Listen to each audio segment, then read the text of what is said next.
은혜 아침에 오신 성도 여러분 평안하십니까? 오늘은 시편 72편 말씀으로 하나님의 은혜를 묵상하도록 하겠습니다. 시편 72편은 표제에 솔로몬의 시라고 되어 있죠. 그런데 마지막 끝날 때 보면 이새의 아들 다윗의 기도가 끝나니라 이렇게 되어 있습니다. 아마도 이 시는 솔로몬이 직접 지은 시가 아니라 다윗의 그 기도를 솔로몬이 다시 엮은 것일 수도 있겠죠. 다시 말해서 솔로몬을 위한 시라고 할 수 있는 것입니다. 다윗이 솔로몬의 통치를 격려하기 위해서 지은 그런 시인 것 같습니다. 내용상으로 보면 왕의 공의로운 통치를 원하는 그런 시이고요. 그 통치 영역이 전 세계적으로 넓어지기를 소망하는 그런 내용으로 다루어 있고요. 그리고 그 통치는 왕의 그 자비로운 통치가 되기를 표현하고 있고요. 그리고 왕의 그 부요함과 그 영광을 예언적으로 하나님을 찬양하고 있는데요. 다시 말해서 이 내용은 이상적인 왕국의 그 왕을 묘사하고 있는 그런 내용이기 때문에 메시아를 예표하는 메시아이신 예수 그리스도를 표상하고 있는 그런 시입니다. 1절에 보면 하나님이여 주의 판단력을 왕에게 주시고 주의 공의를 왕의 아들에게 주소서. 왕과 왕의 아들 그리고 판단력과 주의 공의 이렇게 단어들이 반복해서 쓰이는데요. 이 판단력은 미시파테카라고 해가지고 다스리고 재판한다는 뜻에서 파생된 내용입니다. 그렇기 때문에 하나님께서 주시는 그 통치적인 지혜를 통해서 그런 판단력을 가지고 다스릴 수 있도록 그렇게 해달라는 그런 기도이죠. 이 기도처럼 솔로몬이 집권 초기에는 백성들을 정의롭게 잘 다스릴 수 있는 그런 지혜를 하나님께 구했었고요. 그렇게 해서 아주 지혜롭게 잘 다스렸죠. 주의 공의를 왕의 아들에게 주소서 이렇게 표현했죠. 역시 이것도 주의 판단력을 왕에게 주시고 주의 공의를 왕의 아들에게 주소서. 이 공의는 채택하라고 해가지고 거의 동일합니다. 그래서 성경에서는 동의대꾸법을 많이 쓰죠. 앞에 있는 문구와 거의 동일한 것을 사용을 해서 그 내용을 더 풍성하게 보충해주는 역할을 하는 것이죠. 판단력과 공의는 거의 유사한 것입니다. 이스라엘의 군주로서 공평한 통치가 율법에 의해서 특별히 명령이 되어 있지 않습니까? 그것이 출애굽기 23장 3절과 6절에 있는데요. 출애굽기 23장 3절에 보면 가난한 사람이라고 해서 무조건 편들어서도 안 된다라고 하고 있습니다.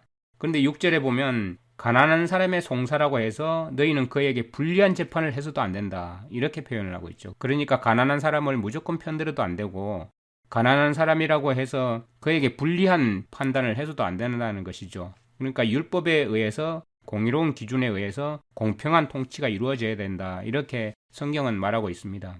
그러니까 율법의 기준에 부합되는 옳은 판단, 옳은 행실을 통해서 다스리라 이렇게 표현하고 있는 것이죠. 여기서 왕의 아들은 당연히 솔로몬이고요. 이렇게 왕의 아들이라고 표현한 것은 이스라엘을 경고하게 했던 그 다윗에 대한 하나님의 언약을 다시 한번 상기시키면서 그 언약의 당사자의 아들인 솔로몬에게 이스라엘을 올바르게 다스릴 수 있도록 지혜가 하나님으로부터 주어지기를 원하는 그런 기도입니다. 2절에 보면 그가 공의로 재판하며 이렇게 되어 있죠. 이 단어도 야딘이라고 해서 재판한다는 뜻인데요. 샤파트와 거의 동의어입니다. 이 두 단어가 재판관을 언급할 때는 문맥상으로 옹호하다, 구원하다 이런 뜻이고 징벌하다 이런 뜻이 되기도 하는 것입니다.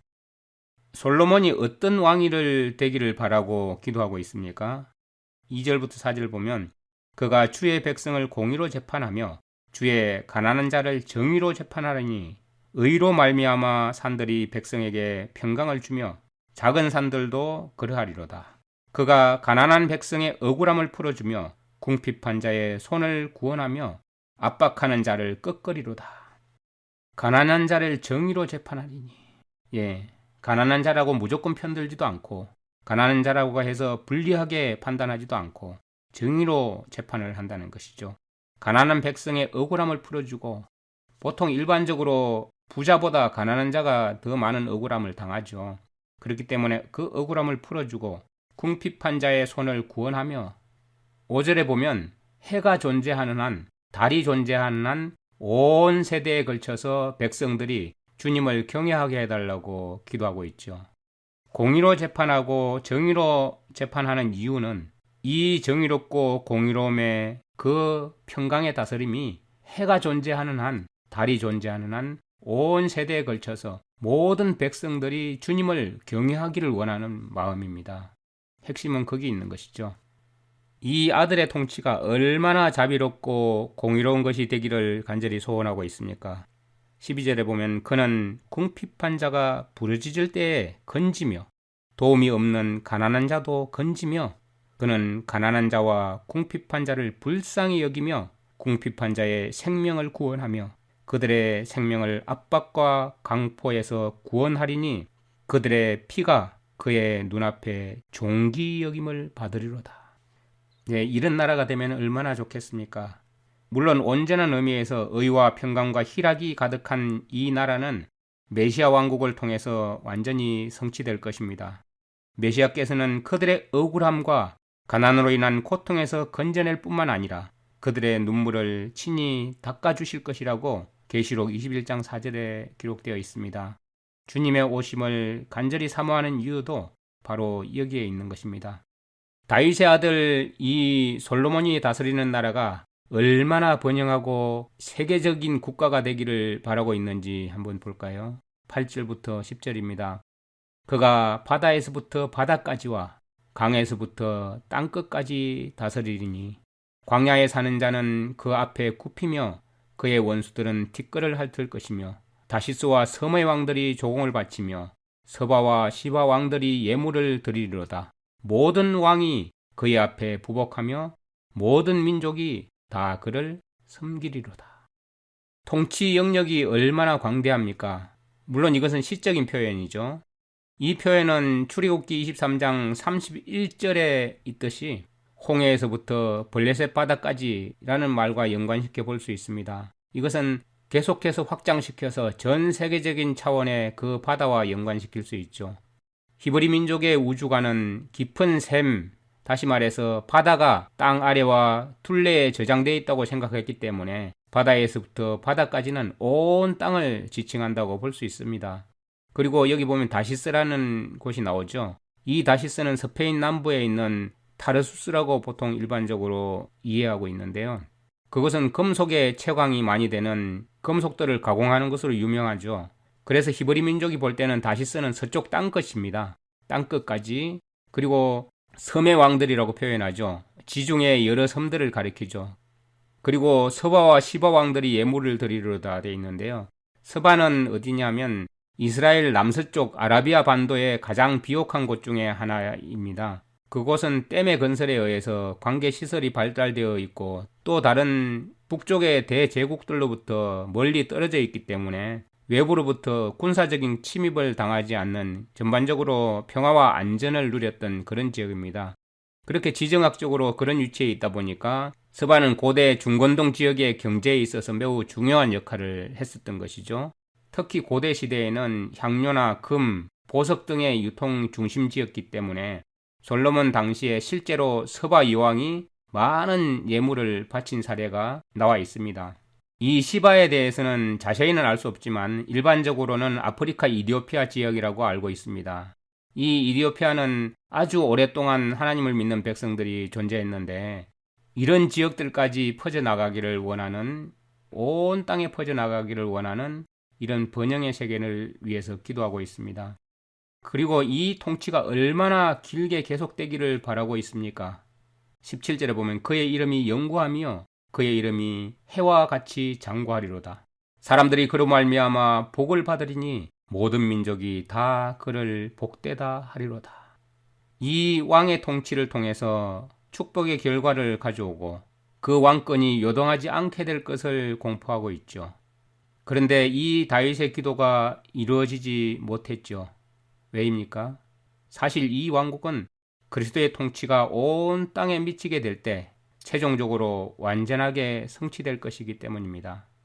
마태복음 21장 9절에 보면 앞에서 가고 뒤에서 따르는 무리가 소리 높여 이르되 호산나 다윗의 자손이여 찬송하리로다. 주의 이름으로 오시는 이여 가장 높은 곳에서 호산나, 이렇게 노래를 불렀죠. 그리고 마태복음 23장 38절에 보면 내가 너희에게 이르노니 이제부터 너희는 찬송하리로다 주의 이름으로 오시는 이여 할 때까지 나를 보지 못하리라 이렇게 예수님께서 말씀을 하셨습니다. 그러면 이때는 언제이겠습니까? 누가복음 19장 38절에도 이르되 찬송하리로다 주의 이름으로 오시는 왕이여 하늘에는 평화요 가장 높은 곳에서는 영광이로다 이렇게 노래했죠.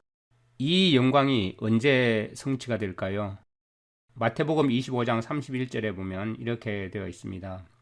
인자가 자기 영광으로 모든 천사와 함께 올 때에 자기 영광의 보좌에 앉으리니 메시아의 궁극적인 영광을 묘사하고 있는 이 장면, 이것은 주님께서 다시 오실 때 그대로 성취될 것입니다.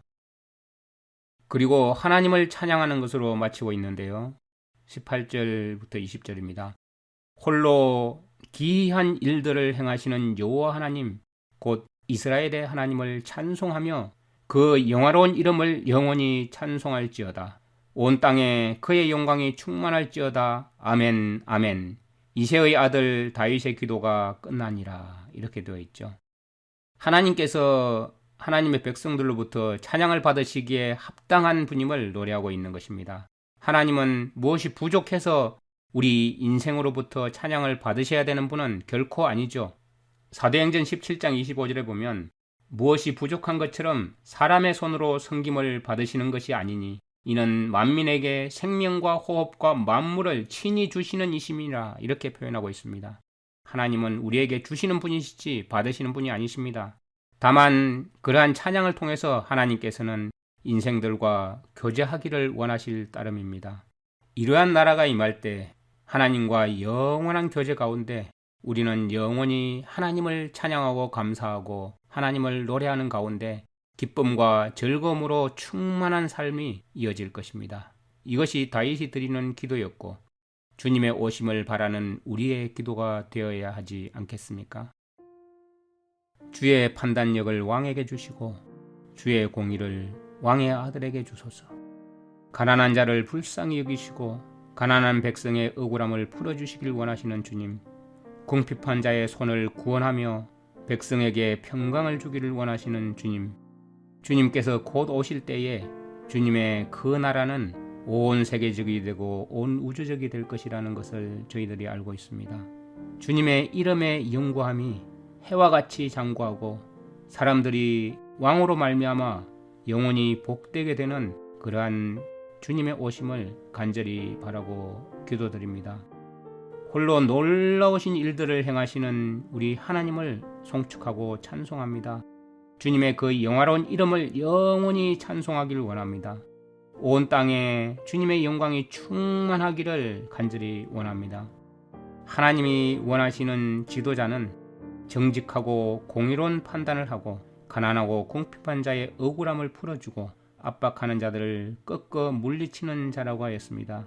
우리도 이러한 자들로 이 땅에 살아갈 수 있도록 인도하여 주시옵소서. 정의와 공의로 살아가는 것은 쉬운 일은 아니지만 하나님께서 원하시는 길이고 또한 하나님은 우리의 삶이 아름답고 하나님의 영광에 합당하게 되기를 원하시는 주님이심을 저희가 알기에 주의 뜻을 이루기 위해서 가난한 자의 손을 구원하고 억울함을 풀어주는 그러한 자들로 또한 주님께 감사와 찬양과 영광을 돌릴 수 있는 자들로 늘 살아가게 하여 주시옵소서. 온 땅에 주님의 영광이 충만하길 원합니다. 주님의 그 영화로운 이름을 영원히 찬송하길 원합니다. 주님 속히 오시옵소서. 예수님의 이름으로 감사하며 기도드립니다. 아멘.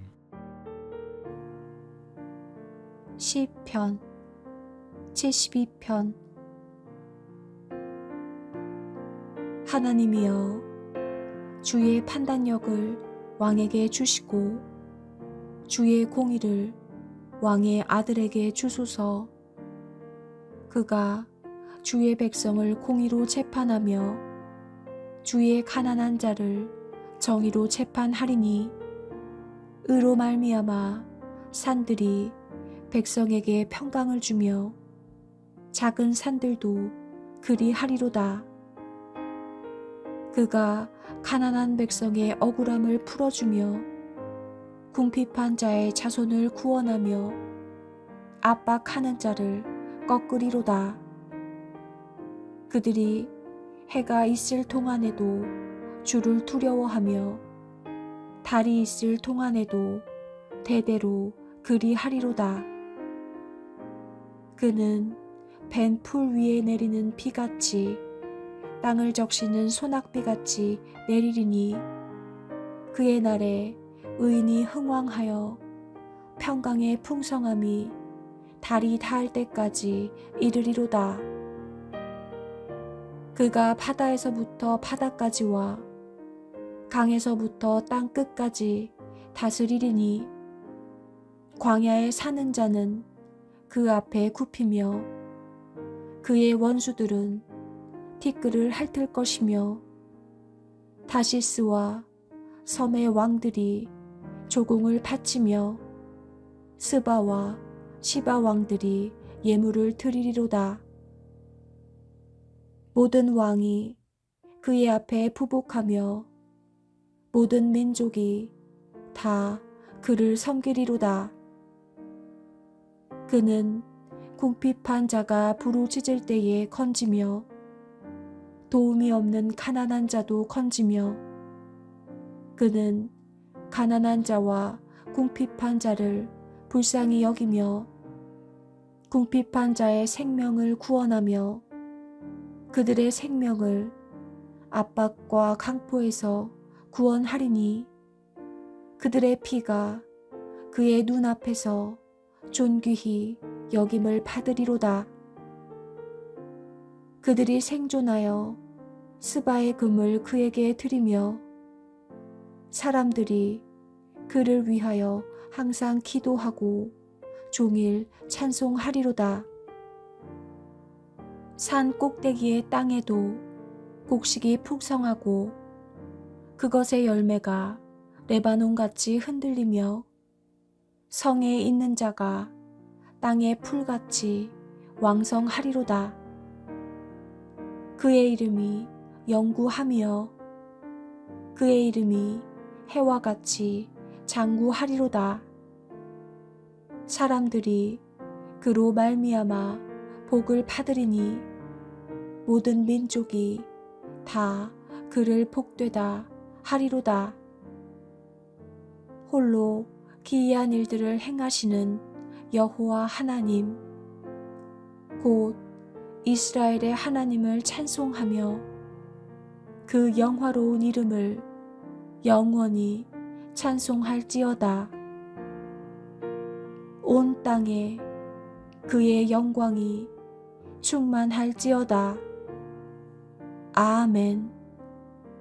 아멘. 이새의 아들 다윗의 기도가 끝나니라.